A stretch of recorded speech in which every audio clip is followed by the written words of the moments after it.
জীবনটা হেডফোনের মতো হয়ে গেছে। যতই গুছিয়ে রাখার চেষ্টা করি ততই শুধু এলোমেলো হয়ে যায়। পানিতে নামলে যেমন সাঁতার শেখা যায় না, ঠিক তেমনি জীবনে খারাপ সময় না আসলে আসল মানুষ চেনা যায় না। বহুরূপী মানুষের আলাদা কোনো রং হয় না, ওরা দেখতে অবিকল মানুষের মতোই। সব ভালোবাসা পূর্ণতা পায় না, কিছু ভালোবাসা জমা থাকে ডায়েরির পাতায়।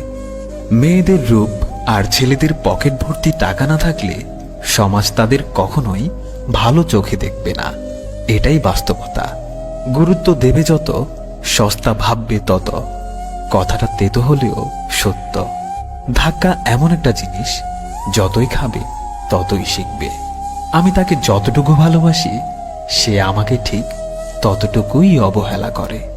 অবহেলার মাত্রা যখন বেড়ে যায়, তখন ভালোবাসার ইচ্ছেটাও দিন দিন হারিয়ে যায়। তোমাকে ভালোবাসার পর থেকে আর কাউকে তোমার মতো ভালো লাগে না। যদি আস্তে আস্তে কমে যায় কথা আর গল্প, তবে বুঝে নিও সে পেয়ে গেছে তোমার বিকল্প। আমি সেই তুমিটাকেই চাই যে তুমি হাজার কষ্টকে হার মানিয়ে পাশে থাকবে। যারা নিজেকে নিয়ে ব্যস্ত থাকে তারা কখনো অন্যের কষ্ট উপলব্ধি করতে পারে না। কিছু মানুষের ভাগ্য খুবই খারাপ, তারা মন থেকে ভালোবেসেও বিনিময় শুধু অবহেলায় পায়। মানুষ কখনো ছ্যাঁকা খায় না, আসলে তারা হেরে যায় মিথ্যা ভালোবাসার কাছে। কেউ আসবে ভেবে তার জন্য অপেক্ষা করা হলো বিশ্বাস, আর কেউ কোনোদিন আসবে না জেনেও তার জন্য সারা জীবন অপেক্ষা করা হলো ভালোবাসা। মানুষ চোখের জলের মূল্য ততদিন বোঝে না যতদিন সেটা নিজের চোখ দিয়ে বের না হয়।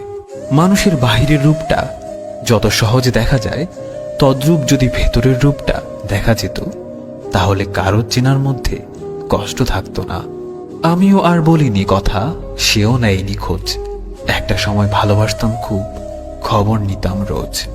প্রতিটা মানুষই বহুরূপী, আমরা একজনকে ঠিক ততটুকুই জানতে পারি যতটুকু সে আমাদের সামনে তুলে ধরে। মানুষ তখনই পাথর হয়ে যায় যখন তার কাছের মানুষ অতিরিক্ত আঘাত দেয়। সেদিন খুব কাঁদবি যেদিন আমাকে মনে পড়বে, আর বলবি একটা পাগল ছিল যে আমায় পাগলের মতো ভালোবাসতো। আমি ভালোবেসে কেঁদেছি, তুই ঠকিয়ে হেসেছিস। একদিন তুই ভালোবাসা পাওয়ার জন্য কাঁদবি, সেদিন আমি অন্য কারোর সঙ্গে হাসব। একটি সুখ মানুষকে বারবার হাসাতে পারে না, কিন্তু একটি দুঃখ মানুষকে আজীবন কাঁদাতে পারে। আমি যাকে আঁকড়ে ধরতে চেয়েছি, সে আমাকে ফেলে অনেক দূরে চলে গেছে।